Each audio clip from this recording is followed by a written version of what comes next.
Yo, halo semuanya. Balik lagi kepada saya, hanya pemain catur biasa. Pada video kali ini, saya akan membuat konten tentang sejarah Raja Jayapangus Bali. Apa sih itu Raja Jayapangus Bali? Siapa dia? Mari simak video ini. Sebenarnya, nama kerajaan Bali tersebut bukanlah Jayapangus. Nama kerajaan aslinya adalah Kerajaan Balingkang yang terletak di Kintamani, Bangli, di Bali tepatnya. Jayapangus sendiri adalah raja yang menjabat kerajaan tersebut, bukan nama rajanya ya. Raja Jayapangus merupakan raja yang terkenal di Bali, yang memerintah Bali pada abad ke-12. Raja ini dikenal karena mencintai rakyatnya, adil dan sejahtera. Tapi yang paling terkenal adalah Raja Jayapangus menyukai seorang putri Tiongkok dari saudagar besar dan kaya bernama Kang Chingwi. Dalam semua informasi, Kang Chingwi ini disukai Raja Jayapangus karena wujudnya beliau itu cantik, kulitnya putih bersih, pintar dan cerdas, dan juga bijak. Oleh karena itu, Raja Jayapangus pun menyukainya dan mencintainya. Karena Raja Jayapangus menyukai putri Tiongkok dari saudagar besar yang bernama Kang Chingwi tersebut, Raja Jayapangus bilang ke ayahnya Kang Chingwi bahwa dirinya suka dan ingin menikah padanya. Namun, realita mengatakan Raja Jayapangus tidak boleh menikah dengan Ratu Kang Chingwi karena perbedaan tanah dan juga adat istiadat. Ayahanda, bolehkah saya menikah dengan putri Anda bernama Kang Chingwi? Hah? Anda menikah dengan putri saya? Sembarangan ngomong Anda ya. Kamu itu sudah beda tanah. Kamu itu dari tanah Bali, putri saya dari tanah Tiongkok. Berani-beraninya kamu ingin menikah dengan anak saya ya? Emangnya kenapa? Yang tadi saya bilang itu loh. Tapi Kang Chingwi Bapak titipkan di sini kan? Ya tentu saja, karena dia nyaman padamu. Syukurlah. Tapi di balik tidak restuan pernikahan itu, sebenarnya Kang Chingwi menyukai Raja Jayapangus karena Raja Jayapangus membantu rakyatnya dan memerintahkan Bali dengan sangat adil.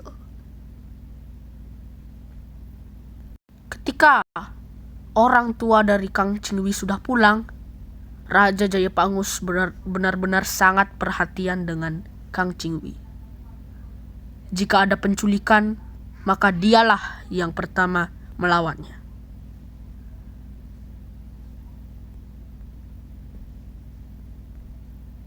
Tapi setelah berbulan-bulan kemudian, akhirnya mereka menyatakan perasaan mereka. Dia suka dan dia juga suka. Kelepek ya hati mereka. Iya dong, tentu saja. Mereka pun menikah, tapi tanpa restu orang tua. Nah, karena Kang Chingwi senang di Bali, akhirnya dia menyebarkan uang ala Cina Tiongkok yang bernama pis kepeng atau pis bolong, atau juga dalam bahasa Indonesianya uang bolong. Sebenarnya sih bentuk aslinya bukan seperti ini ya, tapi kalian bisa bayangkan uangnya itu koin dan tengahnya bolong, serta di kanan kirinya ada tulisan bahasa Mandarin. Dan juga dia menyebarkan budaya Tiongkok. Warga dan saudagar Tiongkok ke Bali karena ingin mengambil rempah-rempah. Meskipun rempah-rempah terbanyak ada di Maluku, tapi mereka tetap menghargai karena tanah ini begitu efisiensi. Setelah Raja Jayapangus dan Ratu Kang Chingwi sudah menikah beberapa bulan yang lalu, atau bertahun-tahunan mereka tidak dikaruniai anak. Kenapa? Karena mereka dapat kutukan malapetaka, yaitu pernikahan tanpa restu orang tua. Sehingga Kang Chingwi tidak dapat hamil dan menghasilkan keturunan. Tapi sang Raja Jayapangus memiliki ide bijak, yaitu dirinya akan memohon ke Dewi Danu atau Dewi Danau Batur untuk memohon dikaruniai anak dan kesejahteraan keluarga. Raja Jayapangus telah sampai di Danau Batur dan dia memohon, Raja Jayapangus memohon perlindungan, dikaruniai anak dan juga kesejahteraan keluarga. Dewi Danu, sang Dewi Batur datang. Namun, Raja Jayapangus tidak sengaja menyukai wajah kecantikan Dewi Danu sehingga dia mengkhianati Kang Chingwi. Tapi sebenarnya Dewi Danu bukan kucing ya. Ini hanya ilustrasi saja. Sehingga hati sang raja kelepek-kelepek melihat wajah kecantikan sang Dewi Danau. Nah, Dewi Danu juga menyukai sang Raja Jayapangus karena kagum akan sifatnya. Sehingga mereka pun berhubungan. Namun, sang Raja Jayapangus terpaksa berbohong bahwa dirinya belum memiliki istri. Ya jadilah seperti ini. Raja Jayapangus selingkuh. Tapi di balik kemesraan sang raja ternyata ada yang mengintip, yaitu Kang Chingwi. Beliau mengintip perselingkuhan ini. Dia pun marah, di antara marah, sedih, dan dia pun pulang. Tapi setelah di rumah, Raja Jayapangus meminta maaf atas kesalahannya kepada Kang Chingwi dan dia tobat. Raja Jayapangus benar-benar minta maaf sebesar-besarnya dan juga dia mencium kakinya Kang Chingwi sampai menyadari kesalahannya tersebut.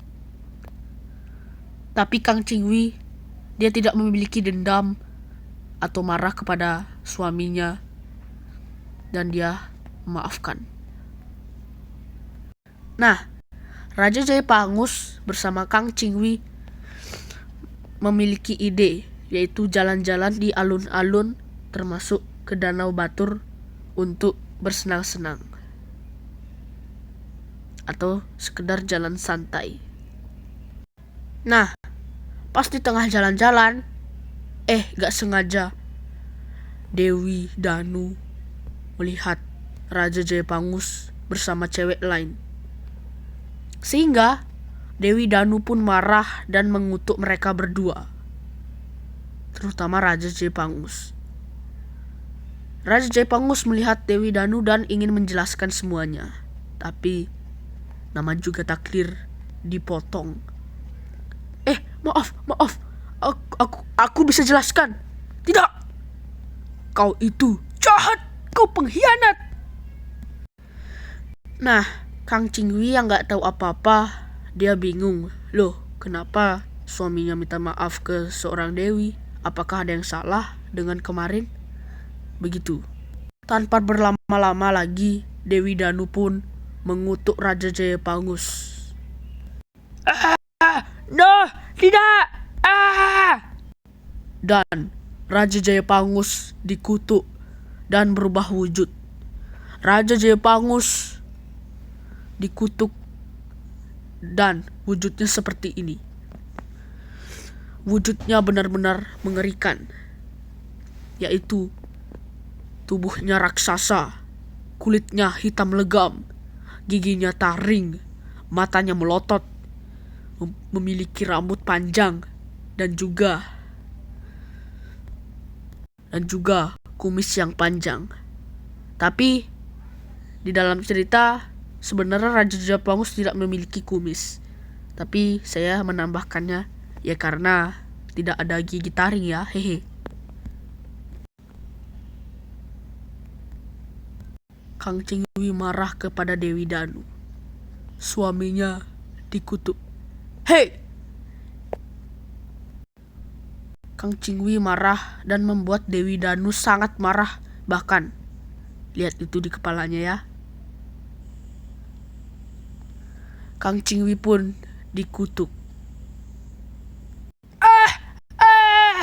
Dia! Kang Cingwi juga berubah wujud. Dirinya sih tidak seseram seperti Raja Jepangus ya. Karena karena Kang Cingwi tidak terlibat dalam hal ini. Jadinya wujud dia berubah. Wujud dia secara asli adalah matanya sipit, kulitnya putih bersih, mulus, cantik ya, dan memiliki hiasan-hiasan khas Bali atau Tiongkok lainnya. Tapi karena mereka menyesali atas perbuatan mereka dan minta maaf, Dewi Danu pun hatinya luluh. Dia tidak lagi marah dan mengasih kutukan tersebut sebagai berkah, bukan malapetaka ya. Nah, karena cerita yang melegenda ini, lahirlah barong yang bernama Barong Landung di Bali. Barong ini adalah barong sakral dan tidak boleh ditertawakan. Karena barong ini yang berperannya mungkin kadang-kadang selalu kerauhan. Yang tidak tahu kerauhan, tolong cek di Google ya. Saya tidak dapat mencontohkannya karena sakral dan suci. Akhirnya, ya, mereka hanyalah manusia biasa, tapi memiliki kemuliaan. Mereka tetap harus dipanggil oleh Yang Maha Kuasa.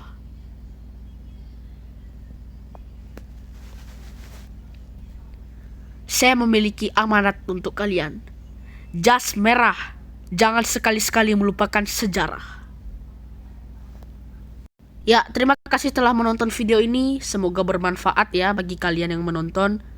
Dan mungkin ini akan menjadi pembahasan di kelas kalian seperti IPS atau sejarah ya. Terima kasih telah menonton video ini. Jika kalian suka, tolong di like. Saya tidak maksa ya. Dan juga subscribe atau share ke teman kalian yang membutuhkan. Si ayam berkata, dadah dulu ya.